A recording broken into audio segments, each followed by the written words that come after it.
साथियों को मेरा नमस्कार दोस्तों, स्वागत है आपका अपने YouTube चैनल में। मैं आपका दोस्त एडवोकेट अंकुश खन्ना। दोस्तों, शुरू करने से पहले आपको बताना चाहूँगा, हर बार की तरह अगर आप इस चैनल में नए हैं तो इसको सब्सक्राइब करना बिल्कुल मत भूलिएगा, क्योंकि अगर आप इसको सब्सक्राइब नहीं करेंगे तो आपके पास लीगल कोई भी मेरा वीडियो या कोई भी नोटिफिकेशन आप तक नहीं पहुँच पाएगा।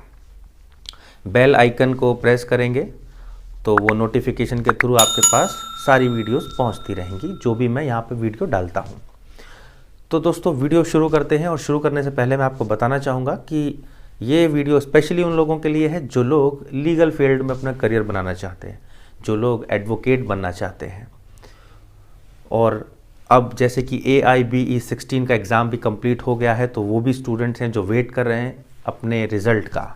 और बहुत सारे नए एडवोकेट्स हमारे बीच आने वाले हैं। मैं उन सभी का तहे दिल से स्वागत करता हूं और आपको आपके करियर के लिए बेस्ट ऑफ लक मेरी तरफ से इन एडवांस। तो दोस्तों, ये जो वीडियो है इसमें बहुत से लोग, इस वीडियो के माध्यम से मैं आपको ये बताऊंगा कि जो लोग लॉ स्टूडेंट्स होते हैं या फिर वो लॉ कंप्लीट कर लेते हैं और या फिर वो एडवोकेट बन जाते हैं, तो वो बहुत कंफ्यूज रहते हैं कि अब हम एडवोकेट तो बन गए हैं, मगर अब आगे इसके आगे कैसे क्या करना है।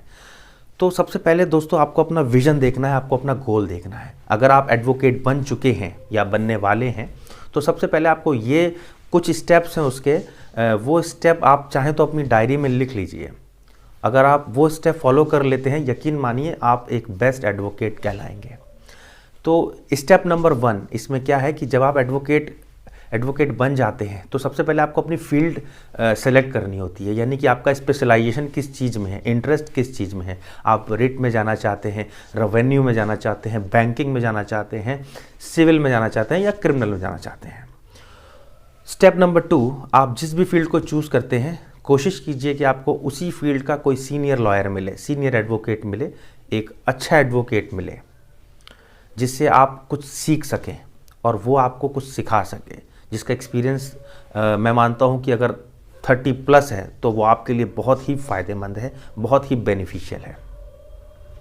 स्टेप नंबर 2, आप अपनी जो प्रैक्टिस शुरू करें वो एक सेशन कोर्ट से या डिस्ट्रिक्ट कोर्ट से शुरू करें, क्योंकि वो एक बेस होता है और जब बेस मजबूत होता है तो फिर जो पेड़ निकलता है वो ऑटोमेटिकली अच्छी तरह से निकलता है, यानी कि आप ऑटोमेटिकली अच्छे एडवोकेट बन जाएंगे अगर आपका बेस मजबूत होगा। सेशन कोर्ट्स में सीखने के लिए बहुत कुछ होता है।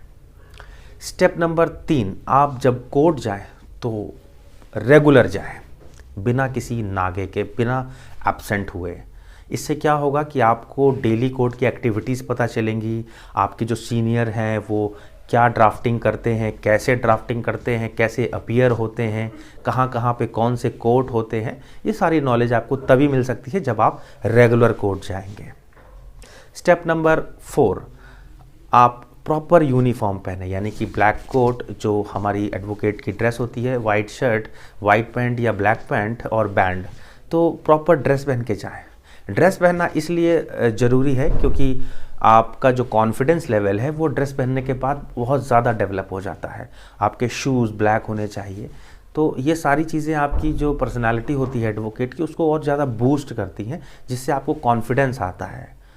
स्टेप नंबर 5, इलेक्ट्रॉनिक गैजेट्स का यूज़ करें ज़्यादा से ज़्यादा। मतलब जो सोशल साइट्स हैं उसमें एक्टिव रहें, चाहे वो फेसबुक हो, चाहे वो इंस्टा हो, चाहे वो अदर एप्लीकेशंस हो, चाहे वो यूट्यूब हो। आपको पता होना चाहिए कि क्योंकि आप सब जानते हैं कि आने वाला जो टाइम है वो डिजिटल है पूरी तरह से।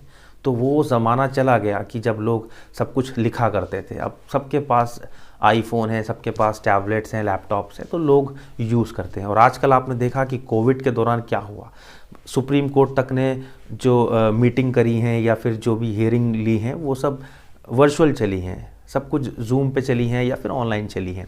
तो ये ज़माना, ये जो आने वाला टाइम है, ये सब डिजिटल है, तो आपको उसके लिए भी तैयार रहना है। स्टेप नंबर 6, आपको हिंदी और इंग्लिश, ऐसा नहीं है कि आप हिंदी में ही बात कर रहे हैं या हिंदी में ही ड्राफ्टिंग कर रहे हैं। हिंदी और इंग्लिश दोनों में ही आपकी बराबर कमांड होनी चाहिए। आप कहते हैं कि सर मैं तो हिंदी मीडियम का पढ़ा हूँ तो मैं इंग्लिश कैसे करूँगा, तो ऐसा नहीं है।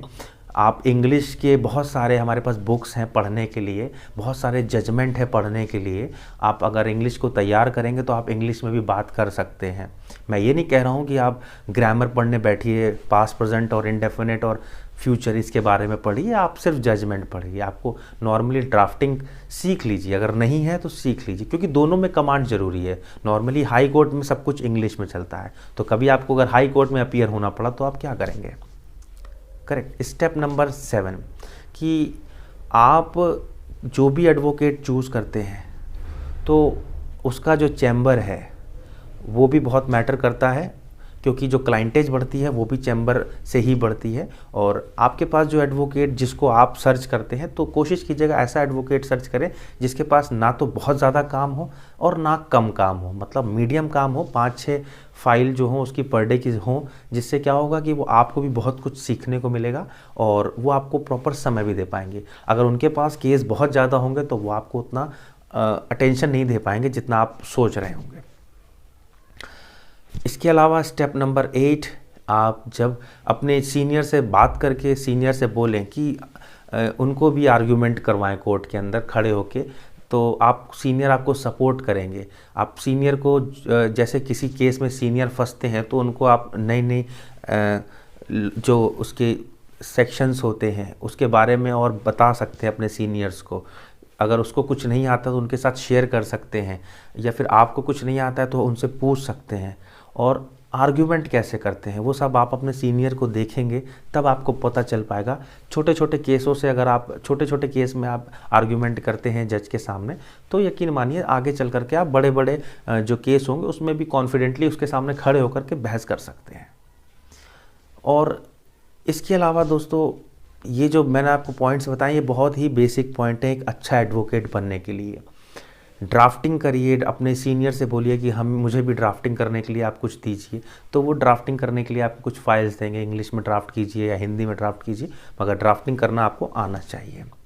1% आपके सीनियर अगर आपको कोई काम देना चाहते हैं, अगर आपसे ड्राफ्टिंग करवाते हैं, तो आप उनके साथ बैठ के ड्राफ्टिंग कीजिए, जिससे आपको ये समझ में आ सके कि वो किस तरह से ड्राफ्टिंग करते हैं, किस तरह से जज के सामने खड़े होते हैं, किस तरह से कोर्ट में अपीयर होते हैं, किस तरह की यूनिफॉर्म पहनते हैं और किस तरह से वो बात करते हैं। तो ये सारी चीज़ें जब आप अपने अंदर फील करेंगे, उनको देखेंगे, महसूस करेंगे, तो आपको तभी समझ में आ जाएगा कि बहुत सारी चीज़ें तभी आप समझ लेंगे कि एक एडवोकेट बनने के लिए सारे स्किल्स बहुत ही इम्पॉर्टेंट होते हैं। और एट लास्ट आपको बताना चाहूँगा कि ये काला कोट जो होता है ये बेसिकली सिर्फ कोट नहीं है, ये बहुत कुछ है अपने आप में। आप इसको प्रूफ कैसे करते हैं वो आप तय करेंगे। एक अच्छा एडवोकेट बनने के लिए बहुत सारी चीज़ों में आपको अच्छा बनना पड़ेगा, लेकिन मैं ये नहीं कह रहा आपसे कि आप एक दिन में ऐसा कर सकते हैं। बहुत समय लग जाता है। कुछ लोग कम समय में बहुत जल्दी ग्रोथ कर लेते हैं, कुछ लोग बहुत ज़्यादा समय में भी ग्रोथ नहीं कर पाते। तो आपको डिसाइड करना है कि आपको किस तरफ रहना है।